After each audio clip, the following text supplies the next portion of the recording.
we are going through the basics of the Transplantation of Human Organs Act 1994. ये बाद में amend हुआ था 2011 में.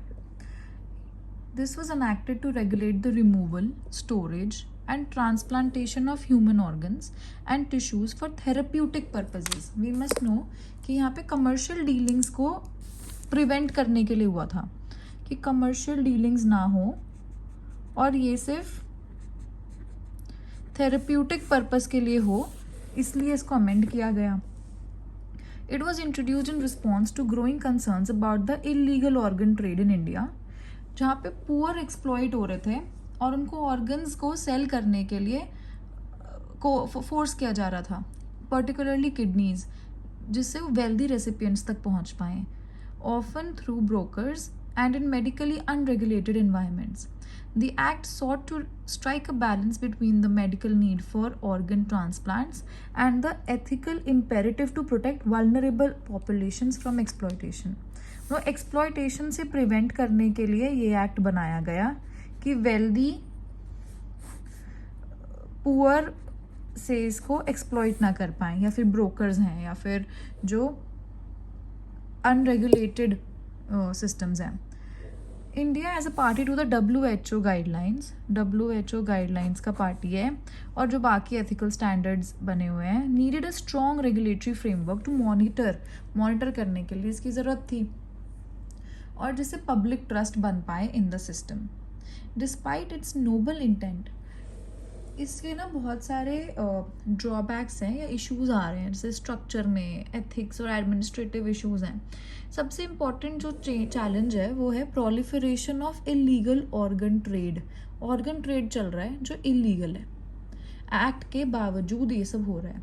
The rigid conditions laid down for near relatives and the cumbersome process for obtaining approval for non-related donors often push patients and middlemen towards illegal means. मतलब ये ना बहुत ज़्यादा इन्होंने इसको स्ट्रिक्ट किया हुआ है, जिससे फिर इलीगल मीन्स से इनको फिर उसको लेना पड़ता है approval. The approval process by authorisation committees is seen as bureaucratic and inconsistent, जिससे क्या होता है रेड टेपिज्म की वजह से डिलेज होते हैं.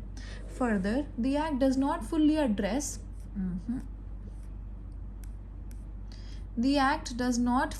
address the ethical concerns around consent, coercion, and the commodification of human organs. मतलब सेल हो रही है, इसमें कंसेंट, कोएर्शन वगैरह ये सब ध्यान ही दे रहा है act. In many cases donors illiterate होते हैं या फिर उनके पास पैसे नहीं होते हैं, वो समझ ही नहीं पाते हैं इतने सारे इम्प्लीकेशंस क्या होते हैं उसके, जिससे क्या होता है ह्यूमन राइट्स वायलेशन हो जाता है. The public and private hospitals are not uniformly monitored, with many centres failing to comply with the guidelines for brain death certification and reporting requirements. This affects the growth of cadaveric donation. Cadaveric means deceased donations programs, which are more ethically sound but still vastly underdeveloped in India. Then comes the portion of threats to other laws or rights. The Act, while preventing organ trafficking, inadvertently threatens the right to health under Article 21 if patients are unable to access organs due to overregulation. It also raises concerns under Article 14 when approval processes differ across states, leading to arbitrary and discriminatory practices. Moreover, stringent conditions on who can donate and how many may disincentivize altruistic donors and delay life-saving transplants. मतलब ये ना बहुत ज़्यादा strict procedure हो जाता है, तो उसकी वजह से दिक्कत आ सकती है. आर्टिकल 21 हिंडर हो रहा है और आर्टिकल 14 में दिक्कत आ रही है. क्यों? क्योंकि यहाँ पे आर्बिट्रेरी डिस्क्रिमिनेटरी प्रोसेसेस हो जाते हैं, और फिर यहाँ पे क्या होता है, राइट टू हेल्थ हो जाता है अफेक्ट, तो 21 आ जाता है, 14 हार्म हो जाता है, और फिर इससे हमारे जो जेन्युइन डोनर्स हैं वो भी अफेक्ट होते हैं, डिले हो जाता है stringent conditions की वजह से. From a legal advisor's standpoint, the Act needs reform to streamline the authorization procedures for unrelated donations through more transparent and accountable committees. ये बोल रहा है कि मतलब streamline कर दो ना authorization procedure, मतलब ऐसे अलग अलग क्यों है states के लिए. Introduce uniform national guidelines कि state level पे जो भी दिक्कत हो रही है वो ना आए और फिर uniform हो जाए national guidelines. Encourage and incentivize कि डायरेक्ट encourage करो ये वाली जो donations हैं organ donation, जिस by making brain death certification mandatory in ICUs and educating the healthcare professionals. Create a centralized digital registry for both donors and recipients जिससे transparency आए. Whistle blowers को protection दो, ये तो कहीं भी हम किसी भी एक्ट में लिख सकते हैं ऐसी चीज़. एनहांस पोस्ट डोनेशन केयर जिससे वो बिना सपोर्ट के ना रह जाएं. ये सब हमारे सजेशंस हैं. अब मेजर डेफिनेशंस पढ़ते हैं. एडवर्टीजमेंट क्या है? Means any form of communication to the public या फिर किसी भी सेक्शन ऑफ द पब्लिक को फॉर सॉलिसिटिंग, ऑफरिंग और सीकिंग ह्यूमन ऑर्गन्स और टिश्यूज. अप्रोप्रिएट अथॉरिटी क्या है? बार बार अप्रोप्रिएट अथॉरिटी की बात तो कर रहे हैं, but what is it? Refers to authority appointed under section 13 to regulate hospitals and enforce the act in a given area. जैसे कि सेंटर और स्टेट गवर्नमेंट में जो भी रेगुलेट कर रही है हॉस्पिटल्स को और एनफोर्स करवा रही है एक्ट को, वो है हमारी अथॉरिटी. ऑथराइजेशन कमेटी वो कमेटी है जो ऑर्गन टिश्यू डोनेशंस को फ्रॉम अनरिलेटेड डोनर्स अप्रूव करती है, इंश्योरिंग डोनेशन वॉलंटरी है और कमर्शियल गेन के लिए नहीं है. ये करती है हमारी authorisation committee. Brain stem death होता है जिसमें सारे ब्रेन स्टेम फंक्शंस बंद हो जाते हैं काम करना. ये इरिवर्सिबल सेसेशन होता है कि मतलब फिर से नहीं हो सकती है ये चीज़, मतलब उसको ठीक करने लायक नहीं है ये. The stage at which a person is declared dead based on the irreversible cessation of all brain stem functions certified under rules made under the act by a medical board. उसके रूल्स गिवन है already. Deceased person वो होता है जो बिल्कुल ही permanent disappearance of all evidence of life, मतलब brain stem death की वजह से या फिर कुछ सिचुएशन ऑफ नेचुरल डेथ हो गई या फिर ब्रेन स्टेम डेथ हो गई है, तो उससे क्या होता है? Permanent disappearance of all evidence of life. इसे बोलते हैं deceased person. Donor before death भी हो सकता है, आफ्टर डेथ भी हो सकता है. A person who voluntarily authorises the removal of their organs और टिश्यूज. फॉर एग्जाम्पल ये बोलता है कि मेरी डेथ से पहले तुम मेरा ऑर्गन निकाल सकते हो, कोई पर्टिकुलर ऑर्गन, तो ये डोनर हो जाएगा 2F में. ओके, फोनर डोनर. तो वैसे अगर ये बोलता है कि आफ्टर डेथ तुम मेरी ऑर्गन्स निकाल सकते हो तो भी ये डोनर है 2F में. ओके, और after death under lawful conditions में. हॉस्पिटल क्या होता है 2G में? ऐसे कर सकते गॉस्पिटल. Okay, hospital गॉस्पिटल. तो 2G में हॉस्पिटल गिवन, वो हॉस्पिटल गिवन है.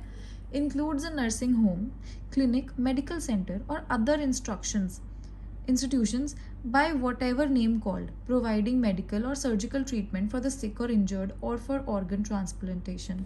हॉस्पिटल इसमें ये सब चीज़ें इंक्लूड करता है. कोई नर्सिंग होम हो सकता है, क्लिनिक, मेडिकल सेंटर या फिर अदर इंस्टीट्यूशंस, जो भी आप नाम दे दो इसको, जो मेडिकल और सर्जिकल ट्रीटमेंट दे रहा है किसके रिगार्डिंग? सिक, इंजर्ड या फिर ऑर्गन ट्रांसप्लांटेशन के लिए. Human organ is any part of body. ये तो H से ही स्टार्ट हो रहा है. Human organ, any part of human body consisting of a structured arrangement of tissues which if wholly removed cannot be replicated by the body. ऐसा कोई organ जो body फिर से नहीं बना सकती, ऐसा कोई portion structured arrangement of tissues है कोई भी ऐसा जिसे अगर पूरी तरह से निकाल दिया तो बॉडी उसको फिर से नहीं बना सकती है.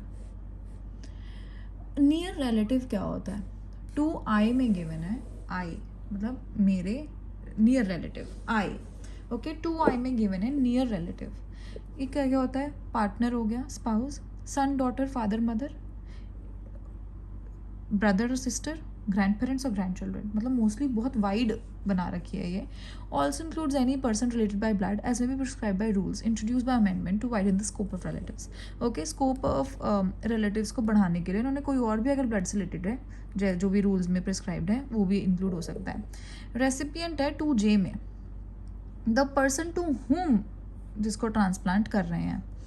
रजिस्टर्ड मेडिकल प्रैक्टिशनर कौन होता है? जिसका इंडियन मेडिकल काउंसिल एक्ट में या फिर स्टेट मेडिकल काउंसिल में नाम गिवन है। टिश्यू जो रजिस्टर्ड है refers to a group of cells, इसमें ब्लड नहीं आता है, performing a particular function in the human body. Transplantation, the grafting of any human organ or tissue from a donor to a recipient with the object of maintaining the recipient's bodily functions. अब ये देखना है कौन कौन से sections ऐसे हैं जो इरेगुलर हैं और जिनमें हम सजेशंस अमेंडमेंट से रिगार्डिंग सजेशंस दे सकते हैं। सेक्शन 9 बोलता है authorisation for donation by non relatives is one of the most contentious sections. Section 9 में बोलता है authorization for donation by non-relatives.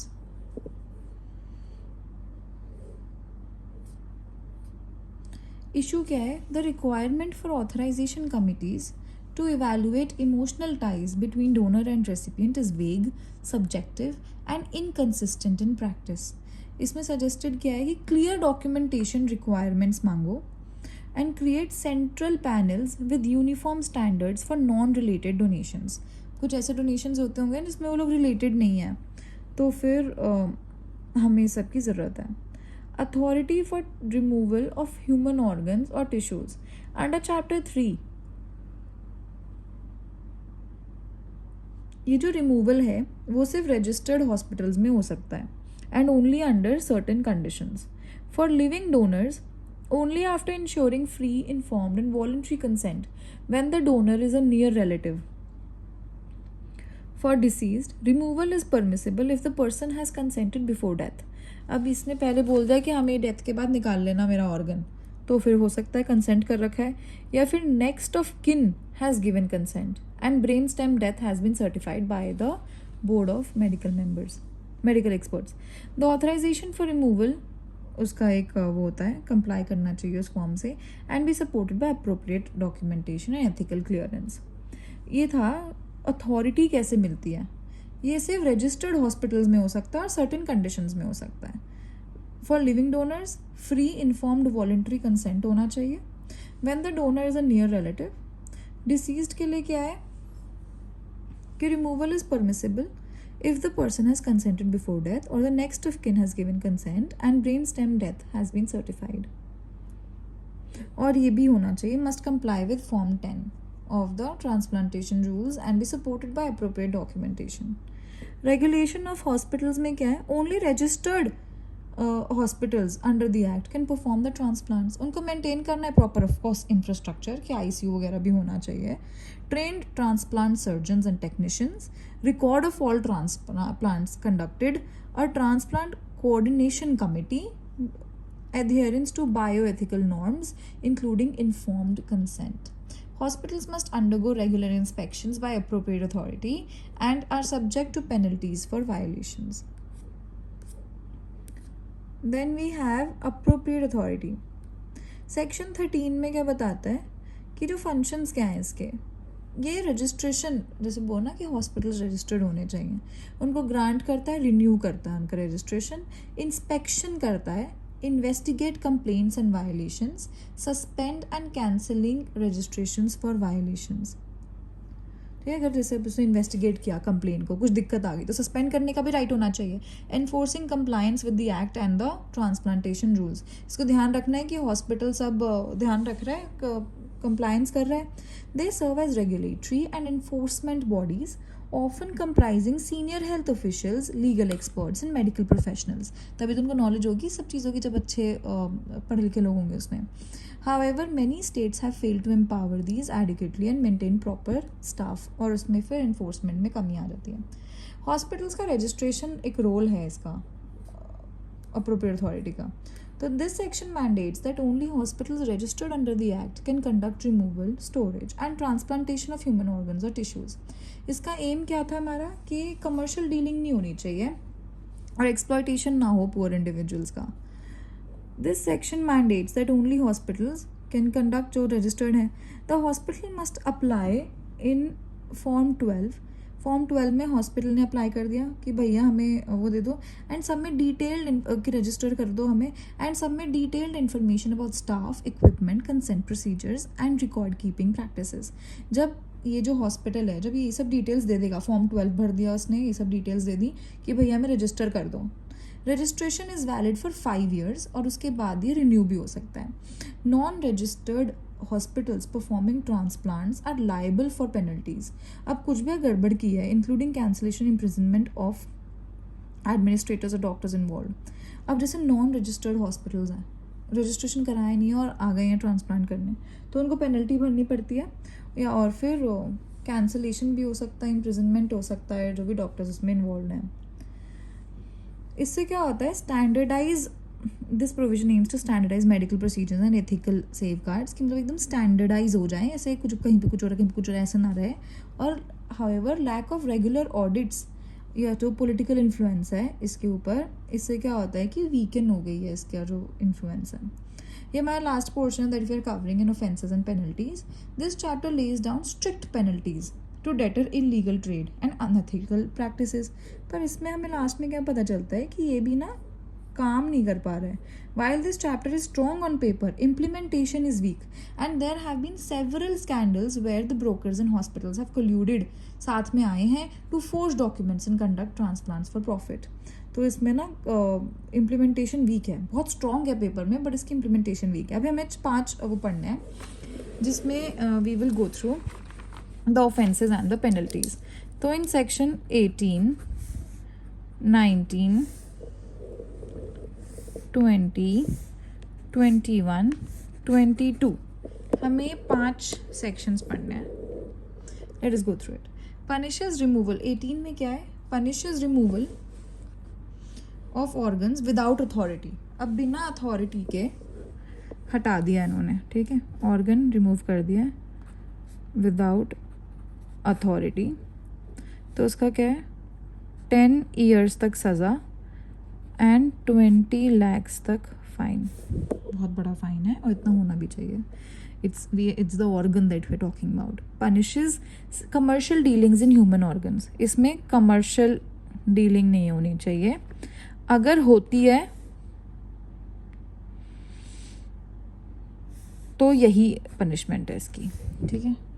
20 में क्या है, अनऑथराइज्ड एडवर्टीजमेंट्स। इसमें बिना परमिशन लिए तुम अनऑथराइज्ड एडवर्टीजमेंट्स कर रहे हो, तो इसमें 5, इसमें कम सज़ा है, इतनी भी नहीं है, 5 साल एंड 5 lakhs का फाइन है। फिर क्या है, डॉक्टर्स वायलेटिंग द एक्ट। अब यहाँ पे आ जाते हैं 21 में, डॉक्टर्स थोड़ा ज़्यादा बन रहे हैं 21 में, कि ये लोग फैक्ट्स हाइड कर रहे हैं या फिर डॉक्यूमेंट्स फेक कर रहे हैं, तो इनको डी रजिस्ट्रेशन कर सकते हैं, ठीक है। इनको हम कर देंगे, उनका तो पूरा ही लुट जाएगा, डी रजिस्टर कर देंगे, पेनल्टीज लगाएंगे और इम्प्रिजनमेंट भी इसमें कर सकते हैं। सेक्शन 22 में गिवन है punishes contraventions not specifically covered elsewhere. अब कोई भी ऐसा कॉन्ट्रोवेंशन जो कहीं और पे स्पेसिफिकली मेंशन नहीं है, जैसे कि ऑब्स्ट्रक्टिंग ऑफिशियल्स और failing to maintain records. Obstructing officials और फेलिंग टू मेंटेन रिकॉर्ड्स।